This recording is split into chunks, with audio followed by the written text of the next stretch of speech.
Tu n'es pas condamné à répéter les mêmes cycles encore et encore et encore. Tu n'es pas condamné à vivre la même souffrance. Tu n'es pas condamné à répéter les mêmes erreurs. Tu n'es pas condamné à rencontrer les mêmes personnes toxiques. Tu es libre, tu es fort et tu disposes de l'autorité que Jésus te confère pour contrecarrer les attaques du malin. Bienvenue sur ma chaîne, développement personnel, par la parole de Dieu, que sa lumière vous accompagne. Soyez bénis où que vous soyez, likez, partagez, restez connectés. Ici on grandit, on s'élève, on est transformé.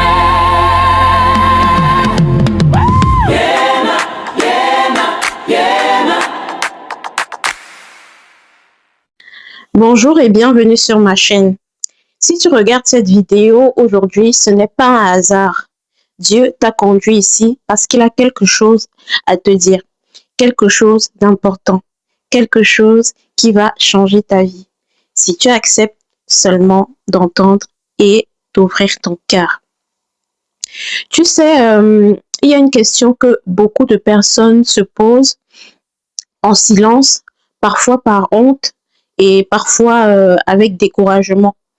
Parfois même avec colère. Et cette question c'est, pourquoi est-ce que je vis toujours les mêmes choses? Pourquoi est-ce que j'attire toujours les mêmes types de personnes toxiques qui me font souffrir? Pourquoi est-ce que je me retrouve toujours dans les mêmes situations inextricables et que je commets toujours les mêmes erreurs? Pourquoi est-ce que ma situation ne change pas, malgré mes prières, malgré mes efforts, malgré ma foi? Pourquoi est-ce que j'avance et je recule, et puis j'avance encore, et puis je recule encore?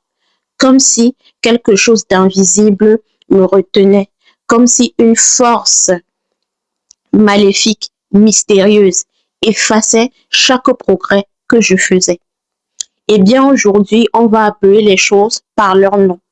Ce que tu vis, ça s'appelle un cycle négatif.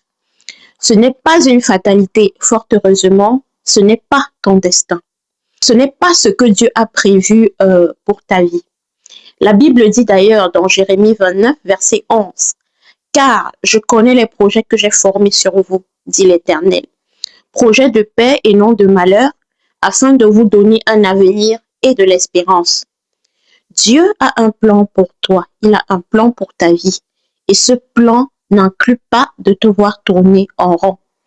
Alors aujourd'hui, dans cette vidéo, je vais te donner 5 clés concrètes et bibliques, mais également spirituelles pour briser ces cycles négatifs une bonne fois pour toutes. La première clé, c'est identifier la racine spirituelle du cycle, parce qu'on ne peut pas détruire ce qu'on ne voit pas. Deuxièmement, il faudra rompre avec les accords inconscients que tu as passés avec le malin, souvent sans le savoir, parfois depuis l'enfance. Troisièmement, il faudra renouveler ton mental par la parole de Dieu parce que ta vie suit toujours la direction de tes pensées. Quatrièmement, il faudra briser les liens d'âme toxiques qui t'enchaînent aux mauvaises personnes et aux mauvaises situations.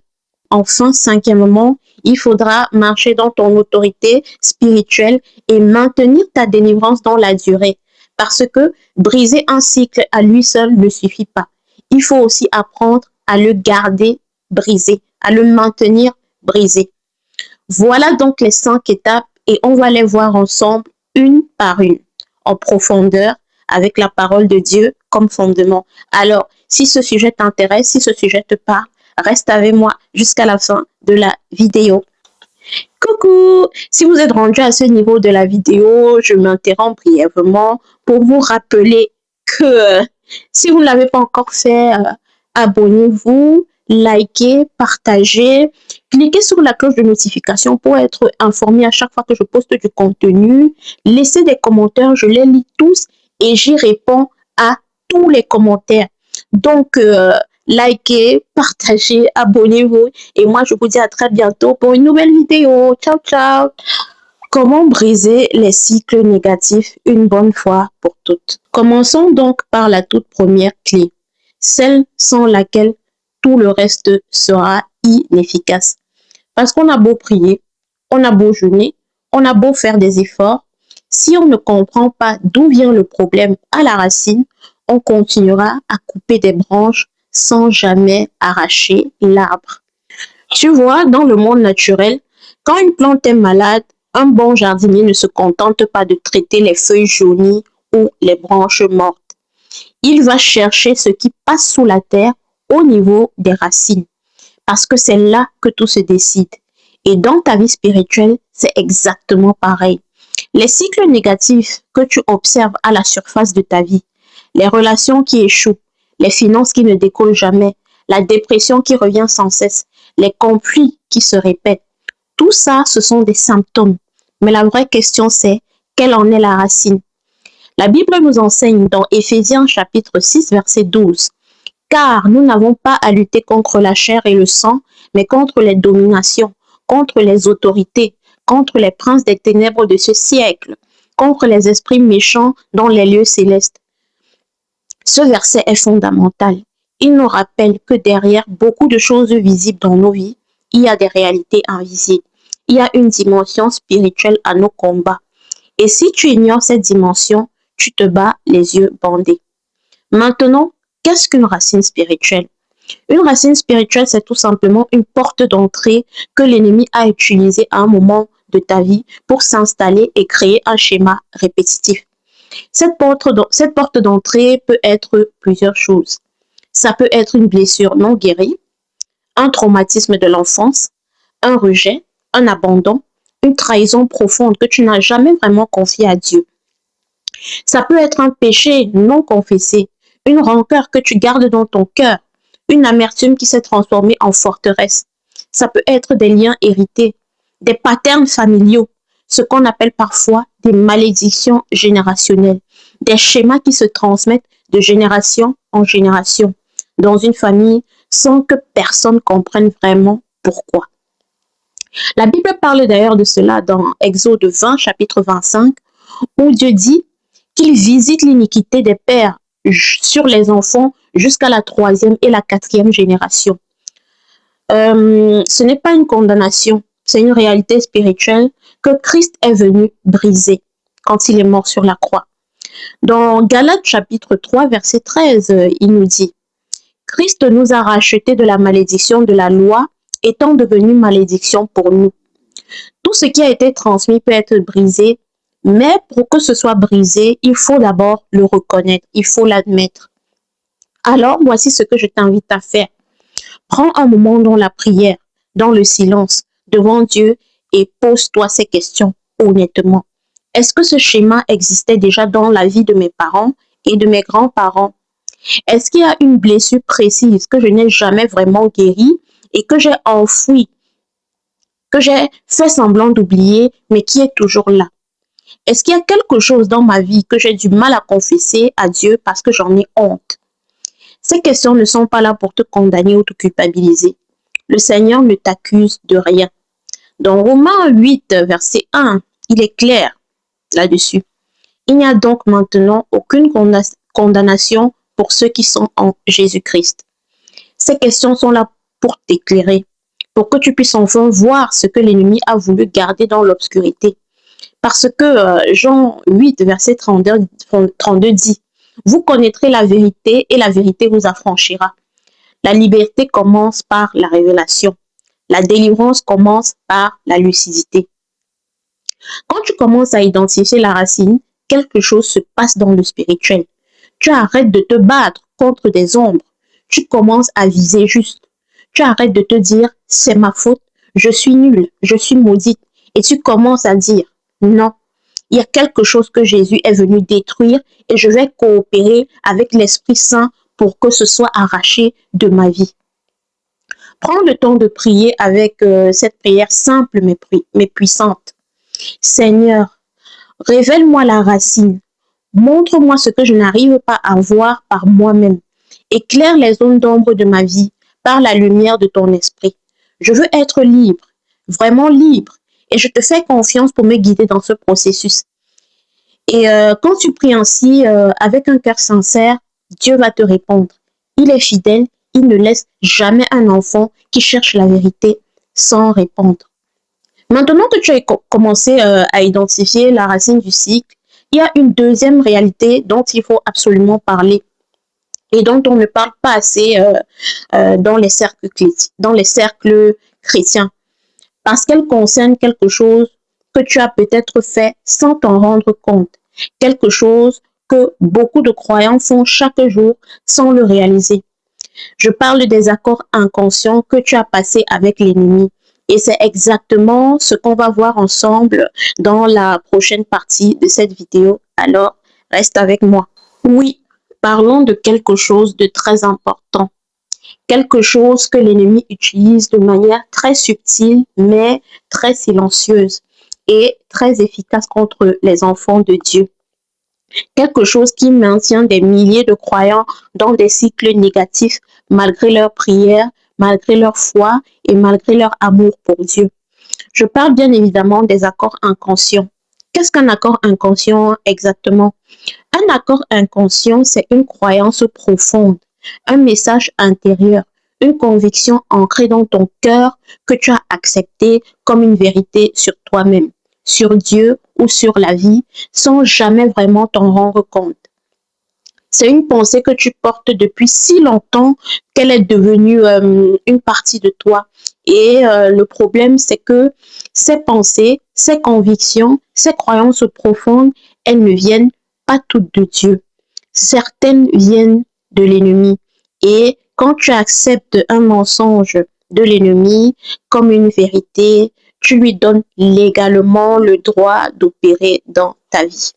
La Bible dit clairement dans 2 Corinthiens chapitre 10 versets 4 et 5.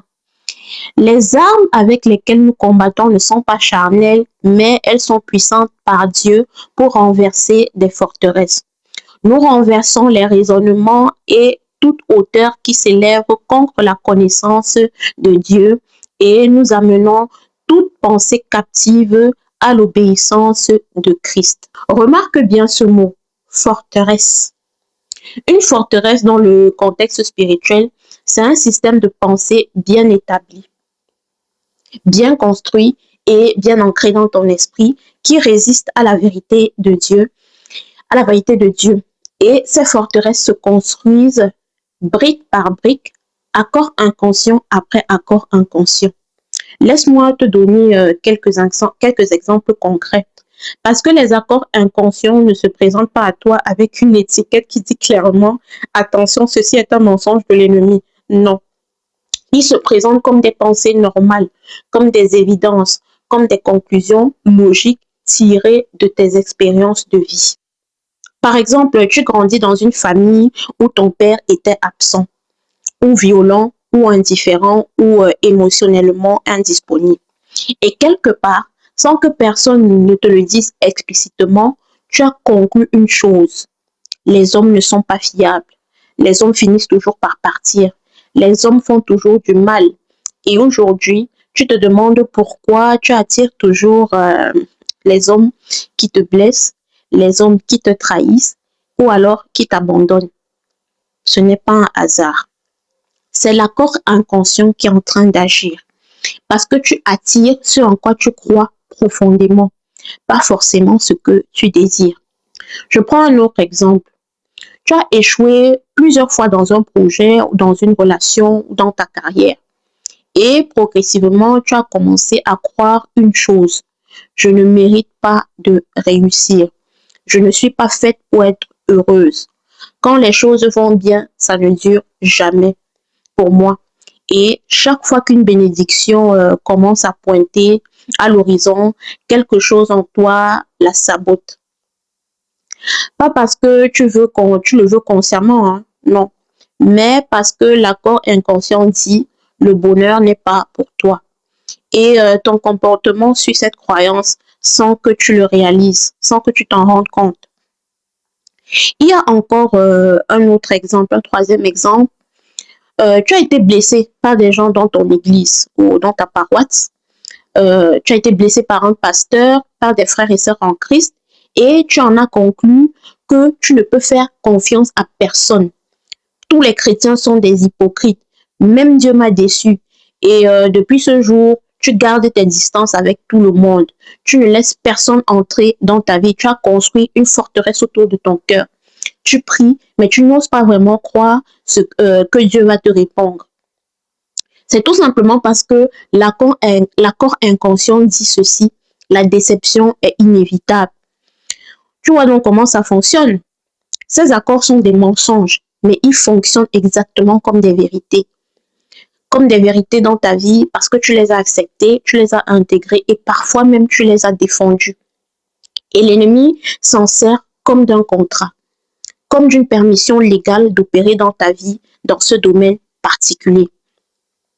Jean 8, verset 44 nous dit que le diable est un menteur et il est le père du mensonge. C'est son outil principal. Il ne peut pas te forcer à vivre dans un cycle négatif, mais il peut te convaincre d'y rester et il peut te convaincre que c'est normal, que c'est ta croix à porter, que c'est ton destin et que tu ne changeras jamais. Et tant que tu crois en ce mensonge, tu restes enfermé dans ce cycle. Alors la question est de savoir comment on rompt avec ces accords inconscients. Il y a 3 étapes qui peuvent nous permettre de rompre avec ces accords. La première étape, c'est l'identification. Tu dois nommer ce mensonge. Tu dois sortir cet accord de l'obscurité et le mettre en pleine lumière. Pour ce faire, demande-toi une chose. Qu'est-ce que je crois profondément sur moi-même? Qu'est-ce que je crois sur Dieu? Qu'est-ce que je crois sur les relations, sur l'argent, sur mon avenir? Et écoute les réponses honnêtes qui montent du fond de ton cœur. Pas les réponses génériques, théologiquement correctes que tu donnerais dans une assemblée ou à l'église, non. Mais les vraies réponses, celles que tu n'oses jamais dire à voix haute. Ces réponses te révéleront les accords que tu as passés inconsciemment avec l'ennemi. La deuxième étape, c'est la renonciation. Une fois que tu as identifié le mensonge, tu dois y renoncer verbalement. Pas seulement dans ton cœur, pas seulement dans ta tête. Tu dois y renoncer à voix haute. Parce que Romains 10, verset 10 dit ceci. C'est en croyant du cœur qu'on parvient à la justice et c'est en confessant de la bouche qu'on parvient au salut. La bouche a une puissance spirituelle incommensurable. Ce que tu déclares avec ta bouche a un poids dans le monde spirituel. Alors, tu pries et tu dis, Seigneur, je renonce à ce mensonge que j'ai cru. Je renonce à l'accord que j'ai passé avec l'ennemi en acceptant que je ne mérite pas d'être aimé. Je renonce à la croyance que ma situation ne peut pas changer. Je brise cet accord au nom puissant et précieux de Jésus-Christ par son sang versé sur la croix. Et la troisième étape, c'est le remplacement. Parce que tu ne peux pas arracher quelque chose sans la remplacer par une autre. La nature a horreur du vide, nous le savons très bien, et le monde spirituel aussi. Matthieu 12, versets 43 à 45 nous parle d'un esprit impur qui sort d'un homme qui erre, puis qui revient et trouve la maison vide, balayée et ornée. Et il revient avec 7 autres esprits pires que lui. Alors, après avoir renoncé au mensonge, tu le remplaces par la vérité de la parole de Dieu. Tu croyais que tu ne mérites pas d'être aimé, tu le remplaces par Romains 5, verset 8. Mais Dieu prouve son amour envers nous en ce que Christ est mort pour nous pendant que nous étions encore des pécheurs. Tu croyais que ta situation ne peut pas changer, tu le remplaces par Luc 1, verset 37. Rien n'est impossible à Dieu. Tu croyais que tu es maudite, que le bonheur n'était pas pour toi, tu le remplaces par Galates 3, verset 13. Christ nous a rachetés de la malédiction de la loi, étant devenu malédiction pour nous. Je souris quand je lis ces versets parce qu'ils sont tellement puissants. Et quand tu répètes ces vérités, tu les lis chaque matin, tu les affiches même dans la chambre, tu verras qu'elles seront ancrées en toi. Tu les murmures quand l'ancien mensonge essaie de revenir. Parce que Romains 12, verset 2 dit, « Ne vous conformez pas au siècle présent, mais soyez transformés par le renouvellement de l'intelligence. » La transformation commence par l'intelligence. Dans l'intelligence, dans le mental et dans ce que tu crois. Et ce renouvellement se fait par une exposition répétée, constante et persistante à la parole de Dieu. Ce travail, ce n'est pas un travail de quelques minutes, non. Certains accords sont ancrés depuis des années, parfois même depuis la naissance. Et les briser demandent du temps, de la persévérance et surtout une relation profonde avec l'Esprit Saint. Parce que c'est l'Esprit Saint, c'est lui le vrai agent de transformation dans ta vie. Jean 16, verset 13 dit d'ailleurs qu'il vous conduira dans toute vérité. Laisse-le faire ce travail en toi. Coopère avec lui. Sois patient avec toi-même. La délivrance est un processus et ce n'est pas un événement ponctuel. Et sache que chaque fois que tu choisis la vérité de Dieu plutôt que le mensonge de l'ennemi, tu affaiblis un peu plus cette forteresse. Chaque fois que tu renonces à un accord inconscient et tu reprends de l'ascendant dans ta vie. Chaque fois que tu déclares la parole à voix haute, malgré ce que tu ressens, tu construis quelque chose de nouveau, quelque chose de solide et quelque chose que l'ennemi ne pourra plus jamais attaquer, ne pourra plus jamais détruire. Tu n'es pas condamné. Tu n'es pas condamné à croire en ces mensonges pour toujours. Tu as l'esprit de vérité en toi. Et là où l'esprit du Seigneur est, la liberté est également. Alors, maintenant que tu as commencé à identifier et à briser les accords inconscients, il y a une troisième clé qui est absolument indispensable. Parce que même si tu renonces aux mensonges, même si tu fais les bonnes prières, si tu ne fais pas ce troisième travail, les anciens schémas sont condamnés à se répéter parce que le champ de bataille principal dans ta vie, c'est ton mental. Et c'est exactement ce dont on va parler maintenant dans la prochaine partie de cette vidéo. Comment renouveler ton mental par la parole de Dieu pour qu'il devienne un allié dans ta délivrance et non plus une prison. Alors, si cela t'intéresse, reste avec moi. Partie 3. Renouveler ton mental par la parole de Dieu. Parlons maintenant du champ de bataille le plus important de ta vie. Pas ta situation financière, pas tes relations, pas ton environnement, ton mental, ton esprit. Ce qui se passe à l'intérieur de ta tête, dans le silence de tes pensées, dans les conversations que tu as avec toi-même quand personne ne t'entend. Parce que la Bible est très claire là-dessus. Proverbe 23, verset 7 dit « Car il est comme quelqu'un qui calcule en lui-même. Mange et bois, te dira-t-il, mais son cœur n'est pas avec toi. » En d'autres termes, tu deviens ce que tu penses. Ta vie prend la forme de tes pensées dominantes. Et si tes pensées dominantes sont des pensées de défaite, de peur, de limitation, de honte, alors ta vie reproduira ces réalités encore et encore. Voilà pourquoi deux personnes peuvent vivre exactement la même épreuve et en sortir avec des résultats différents, complètement différents. L'une sort transformée, renforcée, plus proche de Dieu et l'autre en sort brisée et traumatisée. La différence ne se trouve pas dans la situation, la différence se trouve dans le mindset, dans la façon dont chacune a traité cette épreuve de l'intérieur. Et c'est pour cela que l'apôtre Paul, dans Romains 12, verset 2, ne nous dit pas changer de situation. Il ne dit pas changer de prière. Il dit plutôt ne vous conformez pas au siècle présent, mais soyez transformés par le renouvellement de l'intelligence. J'aime beaucoup ce verset-là parce qu'il est très profond et il est très révélateur. Mais qu'est-ce que cela signifie concrètement renouveler son mental? Parce que ce n'est pas juste une belle expression théologique de coach en développement personnel, c'est une discipline quotidienne.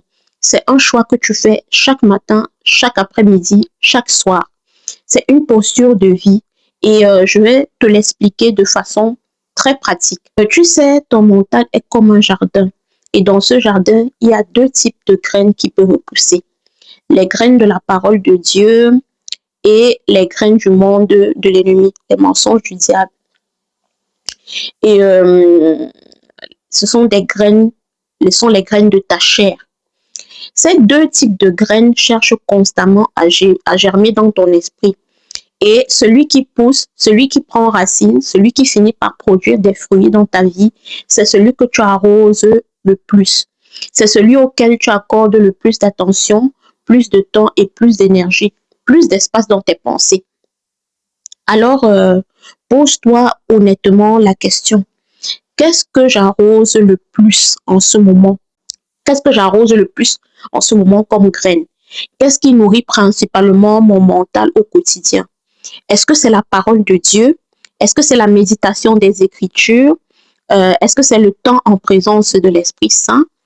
Les enseignements qui édifient ma foi, les conversations négatives, les informations anxiogènes, les souvenirs douloureux que tu te ressasses encore et encore, les scénarios catastrophes que tu construis toi-même dans ta tête par anxiété. Tout ce que tu mets dans ton mental sort de ton mental sous forme de paroles, sous forme de décisions, sous forme d'attitude et enfin sous forme de résultats dans ta vie. Josué 1, verset 8 est l'un des versets les plus puissants de la Bible à ce sujet. Dieu dit à Josué que ce livre de la loi ne s'éloigne point de ta bouche. Médite-le jour et nuit pour agir fidèlement selon tout ce qui est écrit, selon tout ce qui y est écrit. Car c'est alors que tu auras du succès dans tes entreprises. C'est alors que tu réussiras. Remarque la promesse.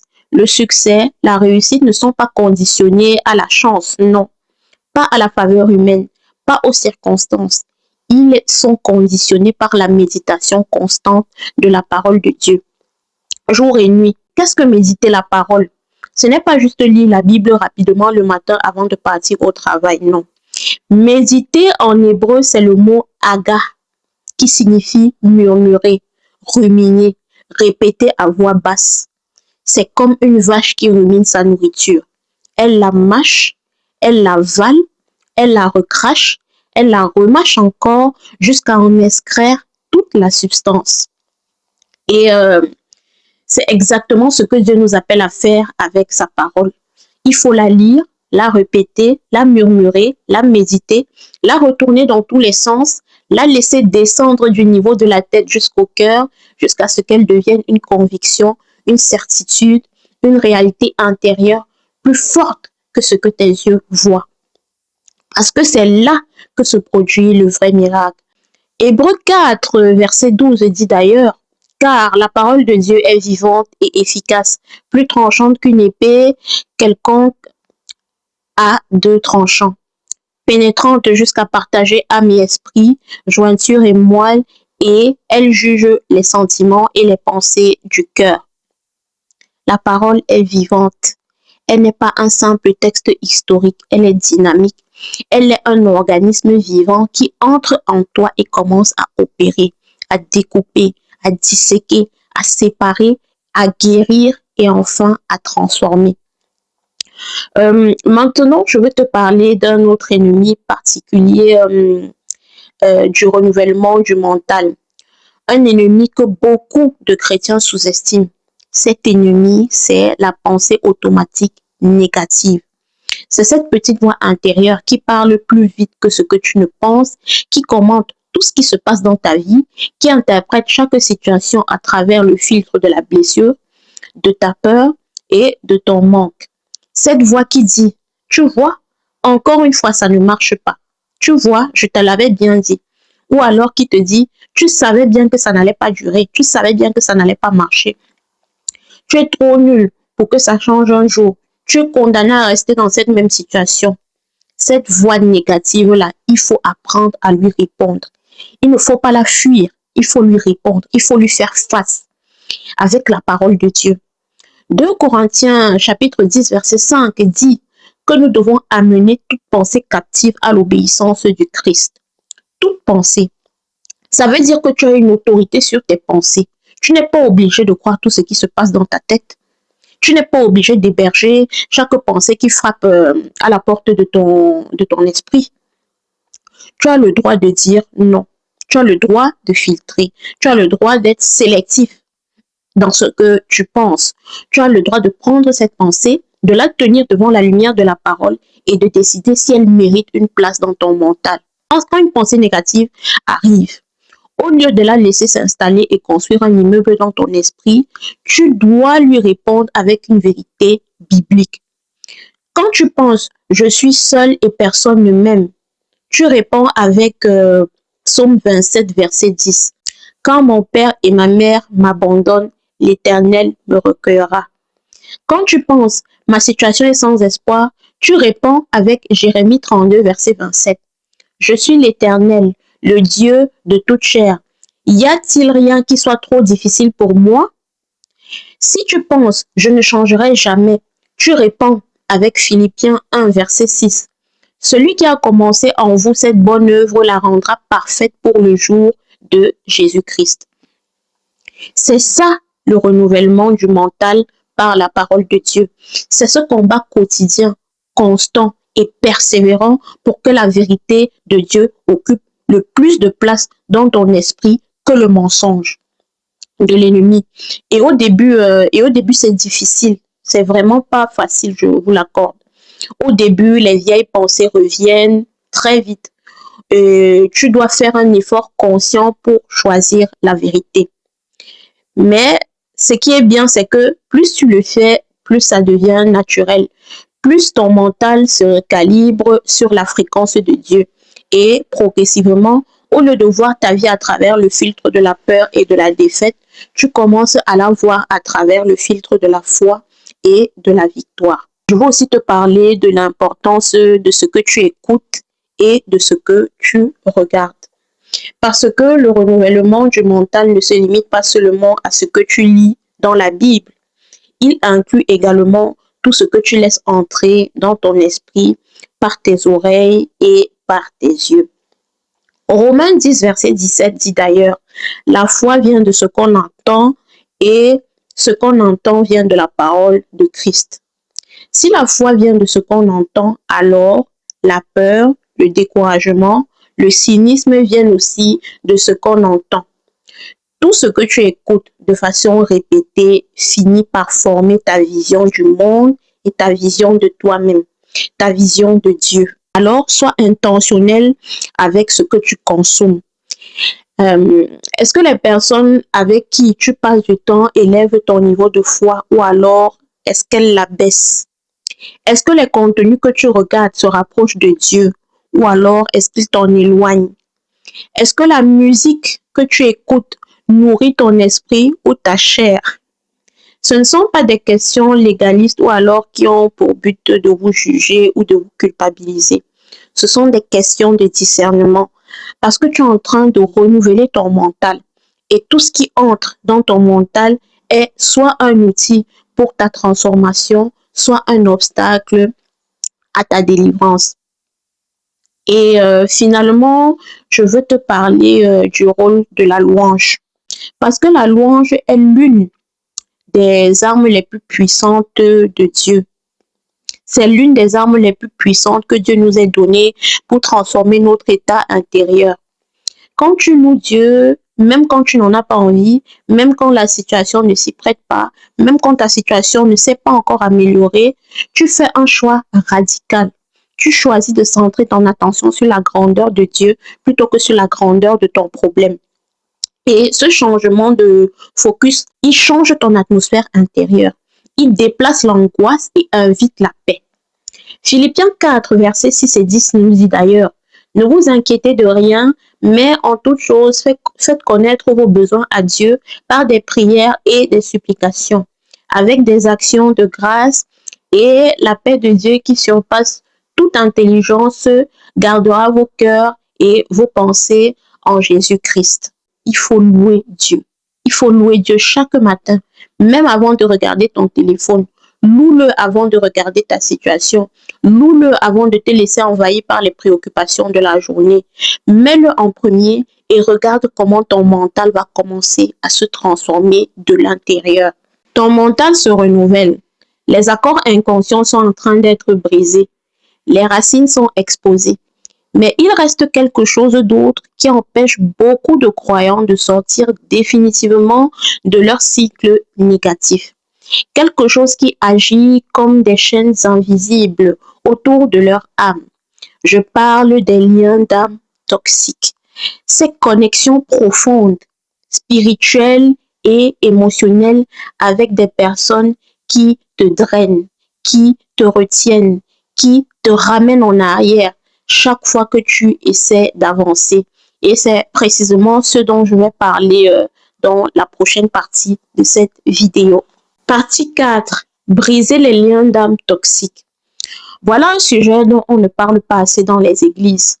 Un sujet qui reste souvent dans l'ombre, dans le silence, dans la honte. Et pourtant, c'est l'un des sujets les plus importants quand on parle de cycle négatif. Parce que beaucoup de personnes ont fait le travail intérieur. Elles ont prié, elles ont jeûné, elles ont renoncé aux mensonges, elles ont renouvelé leur mental, mais elles continuent à tourner en rond. La raison, c'est souvent qu'elles sont encore attachées, elles sont encore liées et enchaînées à des personnes qui les maintiennent dans le même endroit.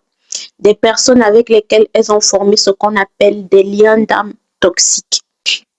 C'est quoi un lien d'âme toxique?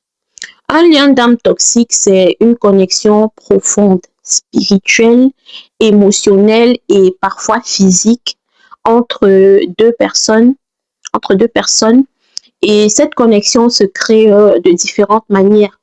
Elle peut se créer à travers une relation intime, une relation sexuelle hors mariage, une amitié très fusionnelle, une relation avec un mentor spirituel, une relation parent-enfant très intense, ou même une relation avec quelqu'un qui t'a fait beaucoup de mal. Parce que la douleur aussi crée des liens. Comment reconnaît-on un lien d'âme toxique? Laisse-moi te donner des signes très concrets et très pratiques pour que tu puisses identifier si tu es actuellement dans un lien d'âme toxique. Le premier signe, c'est la dépendance émotionnelle excessive. Tu ne peux pas prendre des décisions sans cette personne. Tu ne te sens pas complète sans elle. Son humeur détermine ton humeur. Sa présence te donne de la valeur et son absence te plonge dans l'angoisse. Tu sacrifies ta paix, ta santé mentale, ta relation avec Dieu pour maintenir cette relation. Ce n'est pas de l'amour, c'est de la dépendance affective. Et la dépendance à une créature plutôt qu'au créateur, c'est toujours une porte ouverte à l'ennemi. Le deuxième signe, c'est que cette relation te fait constamment régresser spirituellement. Chaque fois que tu passes du temps avec cette personne, tu ressors moins proche de Dieu qu'avant. Ta prière diminue, ta foi faiblit, tes valeurs s'érodent et tu fais des compromis que tu ne ferais jamais sans cette personne. Tu retournes dans des comportements que tu avais quittés depuis longtemps. Tu retombes dans des péchés dont tu étais sorti il y a longtemps. C'est un signe très clair que ce lien n'est pas de Dieu. Dans le livre de Corinthiens, première lettre aux Corinthiens, chapitre 15, verset 33, il est d'ailleurs dit, « Ne vous y trompez pas, les mauvaises compagnies corrompent les bonnes mœurs. » Ce verset est sans ambiguïté. Les mauvaises compagnies corrompent, pas parfois, toujours, elles corrompent toujours. Le troisième signe, c'est que tu n'arrives plus à couper le lien malgré toi, malgré tes efforts et malgré ton envie. Tu sais très bien que cette relation te fait du mal. Tes amis te le disent, l'Esprit Saint te le dit, mais tu n'arrives pas à partir. Chaque fois que tu essaies de t'éloigner, quelque chose te ramène, une émotion, une nostalgie, un appel, un message, une nuit de faiblesse. Et tu te retrouves au même endroit, dans le même schéma, dans les mêmes douleurs. C'est le signe d'un lien d'âme qui opère dans le spirituel et qui a besoin d'être brisé spirituellement. Le quatrième signe, c'est que cette relation a été marquée par de l'immoralité sexuelle. Et je vous en parlais d'ailleurs dans ma dernière vidéo. Et j'ai parlé de ça avec clarté et sans honte parce que c'est l'une des principales façons dont les liens d'âme toxiques se forment. La Bible nous enseigne dans 1 Corinthiens chapitre 6 verset 16. Ne savez-vous pas que celui qui s'unit à une prostituée devient un seul corps avec elle? Car il est dit, les deux deviendront une seule chair. L'union sexuelle crée une fusion spirituelle entre deux personnes. Elle crée un lien au niveau de l'âme, au niveau de l'esprit et au niveau du corps. Et quand cette union a lieu hors du cadre du mariage que Dieu a établi, elle ouvre des portes spirituelles qui permettent à des esprits de passer d'une personne à l'autre. Les tourments de l'autre deviennent tes tourments. Les cycles négatifs de l'autre s'ajoutent aux tiens. Et tu te retrouves à porter un fardeau qui ne t'appartenait même pas. Le cinquième signe, c'est que cette personne exerce un contrôle ou une manipulation sur toi. Elle utilise ta peur, ta culpabilité, ta compassion pour te garder dans la relation. Elle te fait te sentir responsable de son bonheur, de sa survie ou alors de son bien-être. Elle te menace directement ou indirectement quand tu essaies de prendre de la distance. Elle utilise les Écritures de manière tordue pour te soumettre. Elle te coupe de tes autres relations, elle t'isole de ta famille, de tes amis, de ton église. Ce type de relation n'est pas seulement toxique, c'est une relation d'emprise spirituelle et elle nécessite une intervention forte. Comment est-ce qu'on brise un lien d'âme toxique? Parce que ce n'est pas tout de simplement bloquer quelqu'un sur son téléphone. Ce n'est pas suffisant de décider de ne plus le ou la voir. Si le lien d'âme a été formé, il doit être brisé spirituellement. Et voici comment on va faire. La première étape pour briser le lien d'âme spirituel, c'est la décision ferme et irrévocable. Tu dois décider dans ton cœur, devant Dieu, que tu choisis la liberté, pas à moitié, complètement. Pas, j'essaie de couper, mais si ça ne marche pas, je reviens. Non. C'est une décision ferme, ancrée dans la conviction que Dieu mérite la première place dans ta vie, que rien ni personne ne peut prendre cette place. Josué 24, verset 15 dit d'ailleurs, « Choisissez aujourd'hui qui vous voulez servir. » C'est un choix et ce choix t'appartient. La deuxième étape, c'est la prière de brisement du lien. Tu te mets en présence de Dieu et tu pries de manière spécifique, ciblée et intentionnelle. Tu dis ceci, « Père, au nom de Jésus-Christ, par son sang précieux versé sur la croix, je brise tout lien d'âme formé entre moi et cette personne. Je brise tout lien émotionnel, tout lien spirituel, tout lien physique. Je reprends tout ce que j'ai donné de moi-même dans cette relation et je déclare que mon âme, mon esprit et mon corps appartiennent à Dieu seul. Je ferme toutes les portes ouvertes à cette relation et je les scelle par le sang de Jésus. Je libère cette personne entre les mains de Dieu et je me libère moi-même de toute emprise que cette personne avait sur moi. Au nom de Jésus, Amen. Cette prière, vous devez la faire avec conviction. Vous devez la faire autant de fois que nécessaire. Parce que certains liens sont très profonds et demandent une persévérance dans la prière. Luc 18, verset 1 nous dit d'ailleurs que Jésus a enseigné à ses disciples qu'il fallait toujours prier et ne pas se décourager. Ne te décourage pas si tu ne ressens pas immédiatement la coupure. Non, continue à prier. Ne relâche pas la prière. Continue à prier. Continue à déclarer ta liberté. L'Esprit Saint travaille même quand tu ne ressens rien du tout. La troisième étape pour briser les liens d'âme toxiques, c'est la repentance. Si le lien d'âme a été formé à travers un péché, à travers l'immoralité, à travers la désobéissance à Dieu, il faut que tu te confesses de ce péché devant Dieu et tu dois recevoir son pardon. 1 Jean 1, verset 9 dit d'ailleurs, si nous confessons nos péchés, il est fidèle et juste pour nous les pardonner et pour nous purifier de toute iniquité. La confession, ce n'est pas une humiliation, c'est une libération. C'est le moment où tu déposes le poids, où tu laisses Dieu nettoyer ce qui avait besoin d'être nettoyé, où tu repars avec une âme lavée, purifiée et restaurée. La quatrième étape, c'est la coupure concrète dans le naturel. Parce que la prière spirituelle doit être accompagnée d'actions concrètes dans le naturel. Si cette personne est encore dans ta vie de façon active, il faut créer la distance. Tu dois la bloquer si c'est nécessaire. Tu dois éviter les lieux où tu vas croiser cette personne. Tu dois informer les personnes de confiance autour de toi de ta décision pour qu'elles puissent te soutenir et te tenir responsable. Parce que Dieu travaille dans le spirituel, mais il attend aussi que tu fasses ta part dans le naturel. La foi sans œuvre, c'est une foi morte. Ta foi pour cette délivrance doit s'accompagner d'actions concrètes qui confirment ton choix. La cinquième étape, et c'est peut-être la plus importante, c'est de remplir le vide de ta vie avec Dieu. Parce que quand tu brises un lien d'âme, tu vas ressentir un manque, un vide, une douleur qui vont peut-être te pousser à vouloir repartir vers cette personne-là.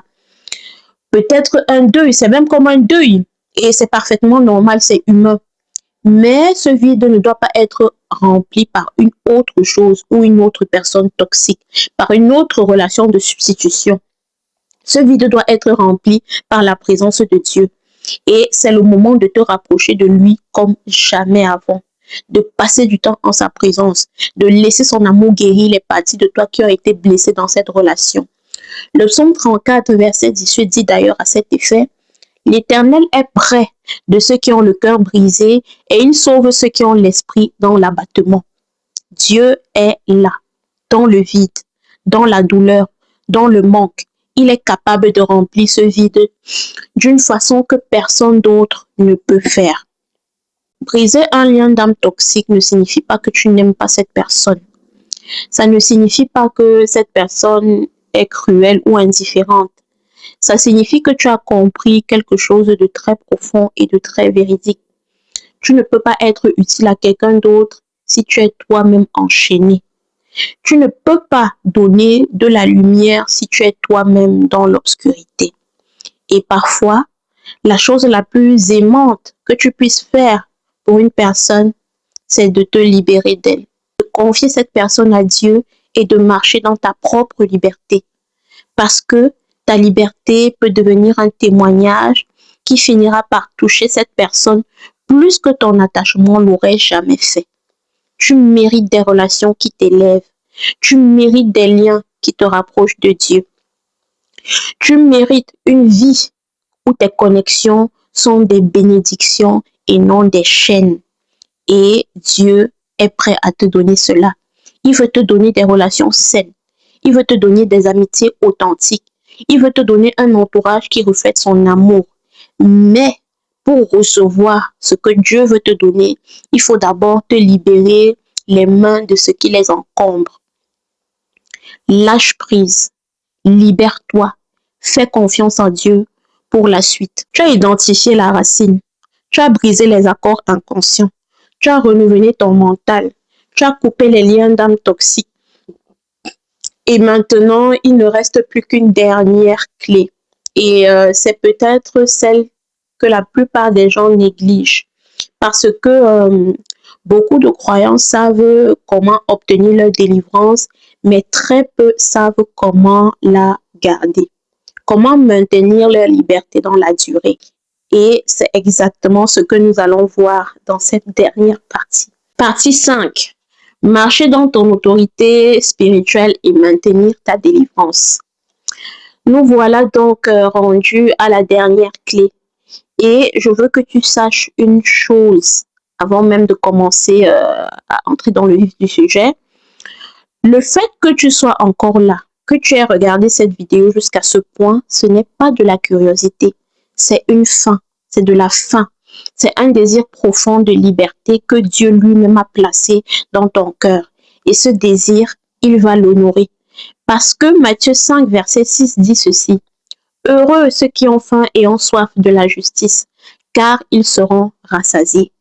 Tu as faim de liberté, tu seras rassasié. Beaucoup de chrétiens obtiennent une délivrance et j'en fais partie, j'en ai parlé dans d'anciennes vidéos.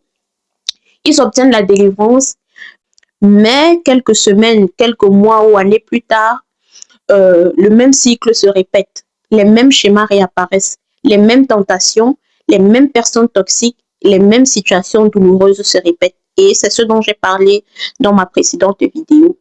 Et c'est là qu'on se demande, est-ce que j'ai vraiment été délivrée? Est-ce que Dieu a vraiment agi dans ma vie à ce moment-là?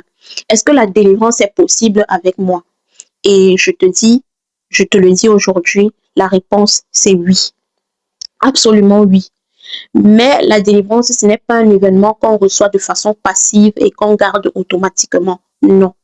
La délivrance, c'est une victoire qu'on obtient et qu'on doit maintenir activement. Il y a une différence entre être libéré et rester libre. Et cette différence, c'est ce qu'on appelle marcher dans son autorité spirituelle. Alors, c'est quoi l'autorité spirituelle? Parlons déjà de ça. L'autorité spirituelle, c'est le droit et le pouvoir que Jésus-Christ t'a donné en tant que croyant d'exercer une domination sur les puissances des ténèbres dans ta vie. Ce n'est pas quelque chose que tu dois mériter. C'est quelque chose que Christ t'a donné par sa mort et sa résurrection.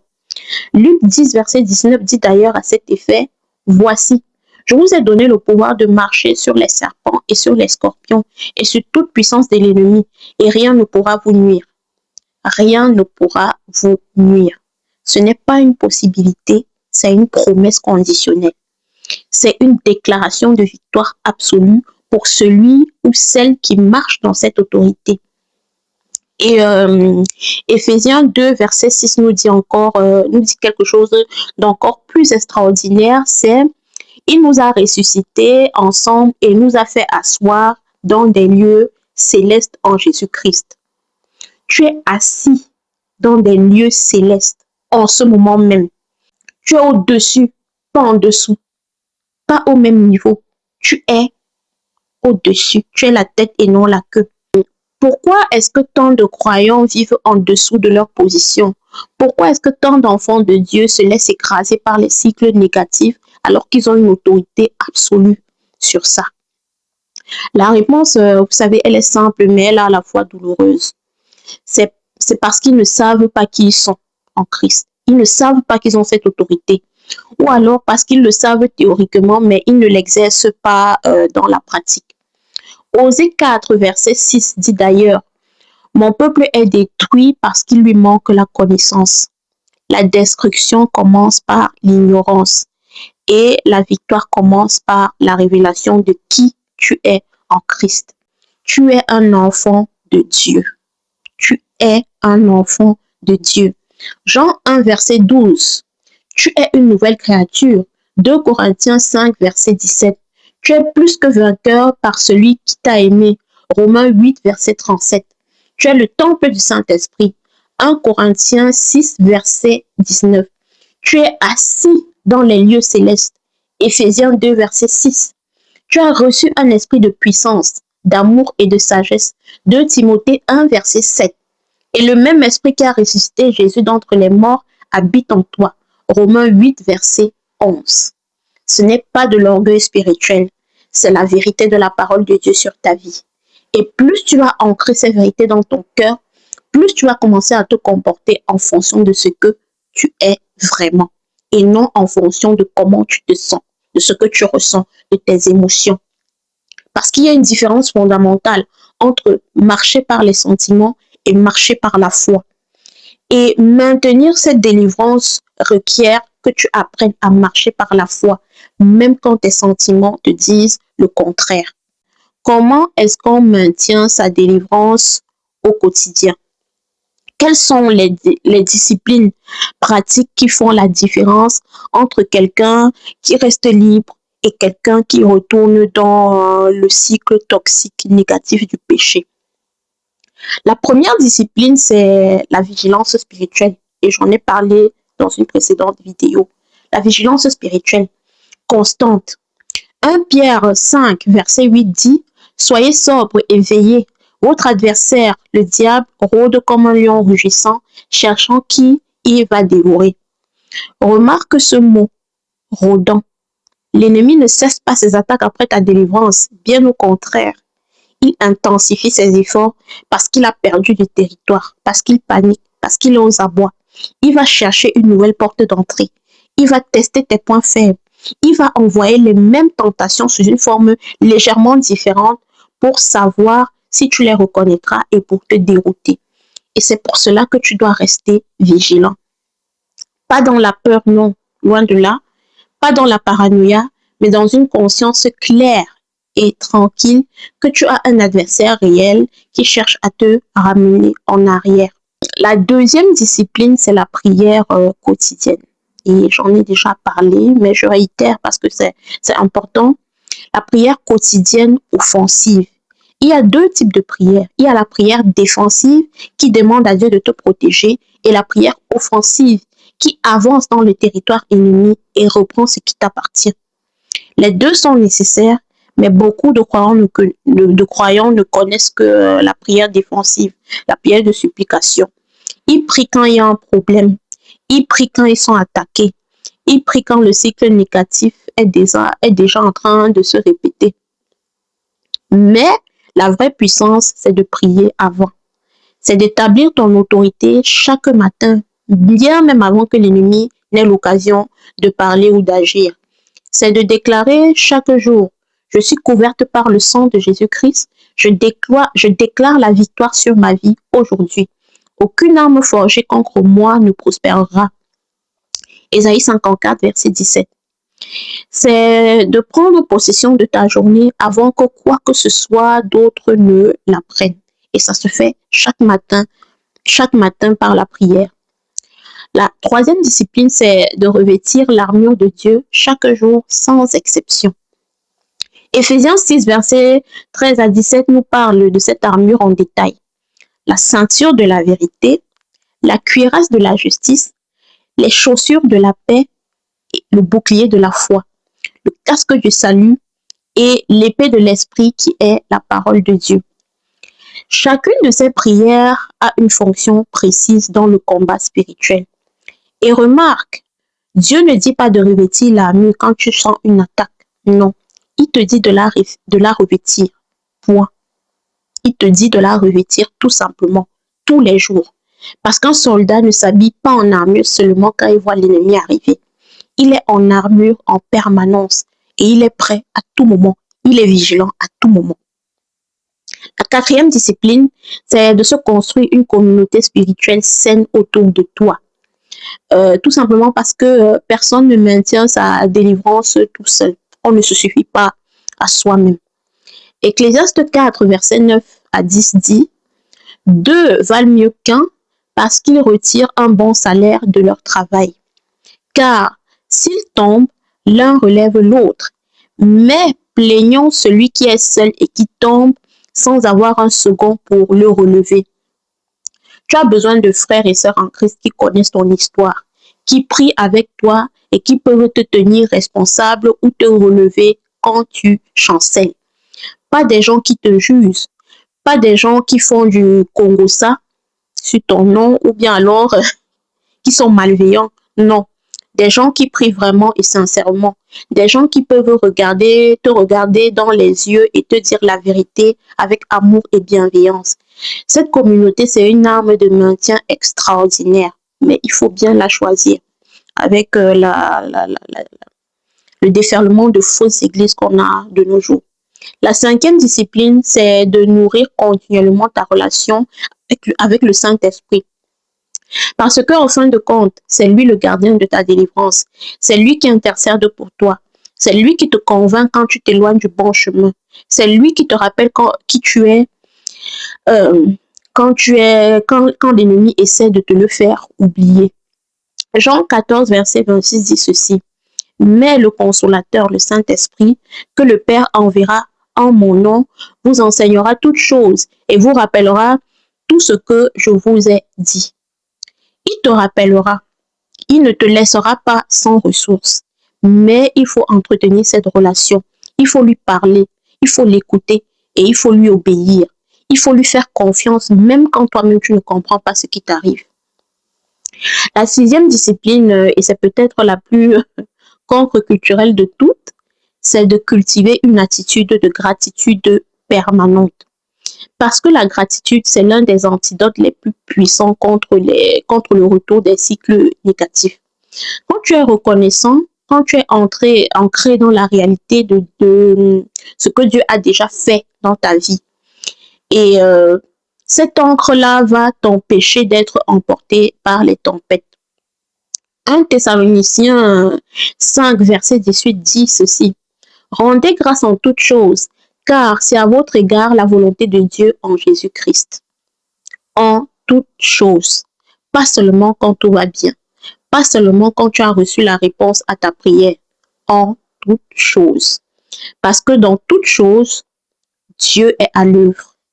Et la gratitude est le choix de le croire avant même de le voir. Je vais aussi te parler de ce qui se passe quand tu rechutes. Parce que la vérité, c'est que sur le chemin de la délivrance, il peut y avoir des moments de faiblesse. Il peut y avoir des moments où tu retombes dans d'anciens schémas. Il peut y avoir des moments où tu réentends la voix de l'ennemi et où tu lui donnes l'attention que tu n'aurais plus jamais dû lui donner.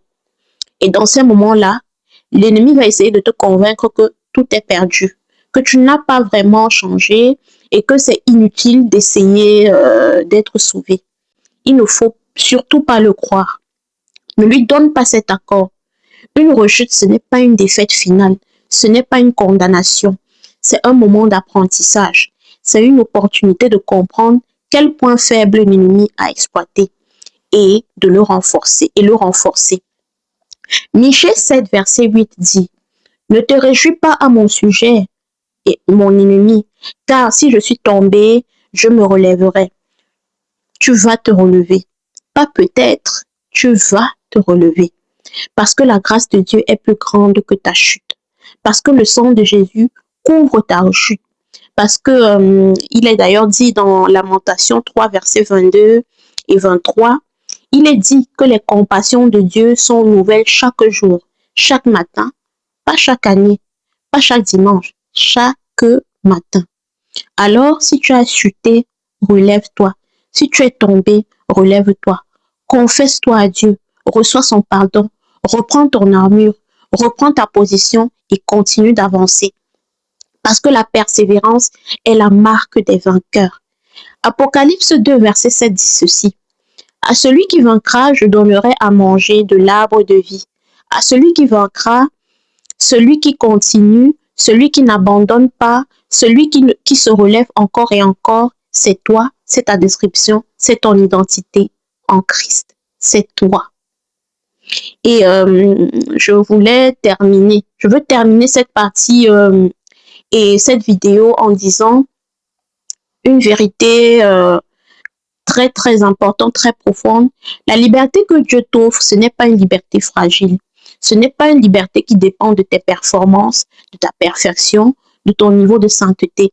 C'est une liberté achetée par le sang de Jésus-Christ. Une liberté que personne ne pourra t'arracher si tu choisis de la garder. Jean 8, verset 36 dit ces mots extraordinaires. Si donc le Fils vous a franchi, vous serez réellement libre. Réellement libre. Pas partiellement. Réellement et totalement libre. Complètement et définitivement. C'est la vie que Dieu a préparée pour toi. Une vie de liberté réelle. Une vie où les cycles négatifs sont brisés.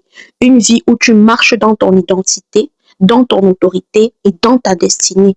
Une vie où tu ne tournes plus en rond, mais où tu avances, pas après pas, de gloire en gloire. Comme le dit 2 Corinthiens 3, verset 18, de gloire en gloire. Ce n'est pas un rêve, c'est une promesse. Alors, pour conclure, nous avons parcouru ensemble un chemin extraordinaire aujourd'hui. 5 clés puissantes pour briser les cycles négatifs pour de bon. Nous avons connu comment identifier, nous avons vu comment identifier la racine spirituelle du cycle. Nous avons vu comment rompre avec les accords inconscients que tu as passés avec l'ennemi. Nous avons vu comment renouveler ton mental par la parole de Dieu. Nous avons vu comment briser les liens d'âme toxiques et nous avons vu comment marcher dans ton autorité spirituelle et maintenir ta délivrance dans la durée. Ce n'est pas une information que tu as reçue aujourd'hui. Ce n'est pas une information. Ce n'est pas une simple vidéo. C'est une armure. C'est une feuille de route. C'est un plan de bataille. Et maintenant, il t'appartient de l'appliquer. Pas demain. Pas quand tu seras prête. Aujourd'hui et maintenant. Parce que Jacques 1, verset 22 dit, mettez la parole en pratique, ne vous contentez pas de l'écouter en vous trompant vous-même. Alors, je t'encourage à prendre un moment maintenant pour aller en présence de Dieu. Prends ton journal si tu en as un, écris les accords inconscients que tu as identifiés pendant cette vidéo. Prie la prière de brisement que j'ai faite tout à l'heure. Déclare ta liberté à voix haute et commence dès aujourd'hui à marcher comme quelqu'un qui est réellement libre. Parce que tu l'es. Tu es libre. Si cette vidéo t'a touché, si elle a répondu à quelque chose que tu portais dans ton cœur, je t'encourage à la partager. Autour de toi. Quelqu'un dans ton entourage en a certainement besoin. Quelqu'un est peut-être actuellement en train de tourner en rond depuis des années et attend exactement ce message. Sois ce canal de bénédiction, sois ce canal salvateur. Partage cette vidéo. Et si tu n'es pas encore abonné, abonne-toi à la chaîne. C'est le moment ou jamais. Clique sur le bouton s'abonner, active la cloche de notification pour ne rien manquer de mes prochains contenus parce que nous avons encore beaucoup de choses à faire ensemble dans la parole, dans la prière, dans le développement personnel. Jésus t'aime avec son amour pur et sincère. Et je crois pour toi que les cycles négatifs de vie sont brisés aujourd'hui et maintenant et pour toujours au nom puissant et précieux de Jésus-Christ. À très bientôt pour une nouvelle vidéo. Ciao, ciao!